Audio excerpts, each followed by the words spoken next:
Woo! Antony has quickly proven that Manchester United have always been the problem. He was one of the biggest scapegoats of United's failures, with the club signing him for 90 million euros and Ten Hag at the helm, who was already familiar with his efforts at Ajax. It seemed like an understandable signing. However, for that insane price tag, he had minimal goal involvements. It started off really well, scoring on his debut against Arsenal, even doing so against City, Everton, but then it all quickly came burning with more cringeworthy moments than goals. He was seen as a huge flop, and despite United having so many other terrible tales with other previous signings, he was arguably seen as the worst one. He quickly turned into one of the biggest memes in football, to people either jokingly comparing random stats to legends of the game, or to just the biggest companies tweeting about him. Anyway, some of the criticism is fair.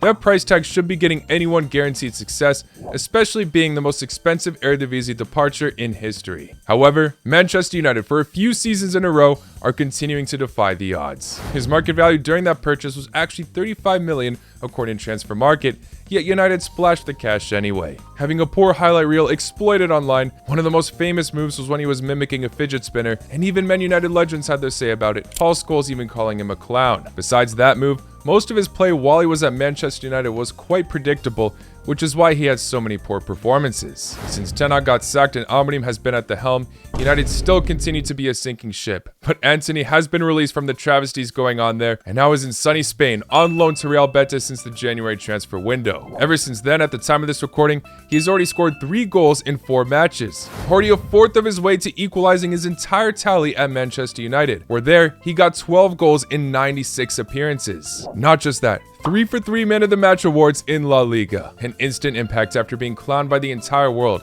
and the internet has had quite a split reaction to this. Some are giving him full praise and applauding him for proving his ability after leaving the sinking ship of Manchester United, while others saying that this shows the difference in the level of quality between the Premier League and La Liga. For me, that second take could not be more wrong. Sure, you can argue that the Premier League is more competitive. To some extent, I do agree with that. But at the same time, what happened to the likes of Hazard and Coutinho? I mean, Hazard established himself as one of the best players in the world at his time at Chelsea, to turning into an absolute failure of a signing for Real Madrid. Coutinho at Liverpool was truly incredible to watch, and at Barcelona he got quickly loaned out for his underwhelming time in Spain, only to haunt them later. It is so obvious that the problem is in fact Manchester United. There are too many examples of players who have had an incredible reputation prior to signing for the club, to then people questioning their footballing ability. The examples are truly everywhere, and this even stretches back for an entire decade. Di Maria was in the Team of the Year, but only lasted 1 year in Manchester. He had a fantastic debut and looked to take on the Prem by storm. Still getting 10 assists in a single season is quite solid, but Louis van Gaal played him out of his preferred position, not allowing him to excel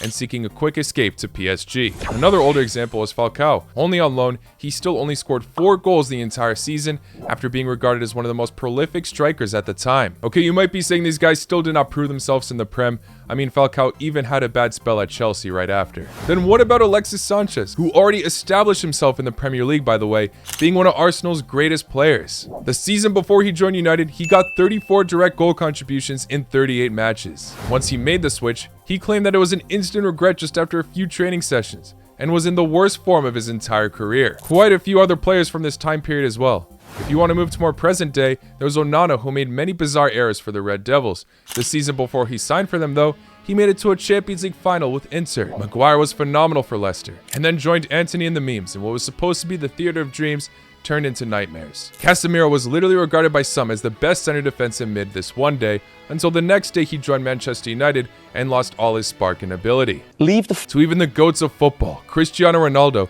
returning to his former club, only to feel betrayed at the end with poor spells of form, exposing his beliefs to the public thanks to his servant Piers Morgan. And now this season, exciting young strikers with promising futures like Hollywood and Xerxes are now being questioned by everyone. Manchester United have been close to, or have tarnished, so many careers. Something in the club has been cursed ever since Sir Alex Ferguson left. Now Antony had an infamous past with the club, but he wasn't even getting that many minutes this season, and the club currently sit at 15th place. Now don't get me wrong, he could have been way better, obviously. But with numerous examples of underwhelming signings, he is quickly proving to be another player that's been set free from the circus of Manchester, and showing his quality once again. So who is to blame if not this Brazilian icon? Some view the inconsistent leadership and management to be a key issue, cycling through manager philosophies that don't suit the club well, along with the ownership. I mean, no one is ever going to be seen glazing the Glazers. I definitely think it's more of the ownership side, as Manchester United have truly had some quality managers step in. Fans have long criticized the Glazers family for prioritizing commercial interest over football success. There's a lack of investment in modernizing Old Trafford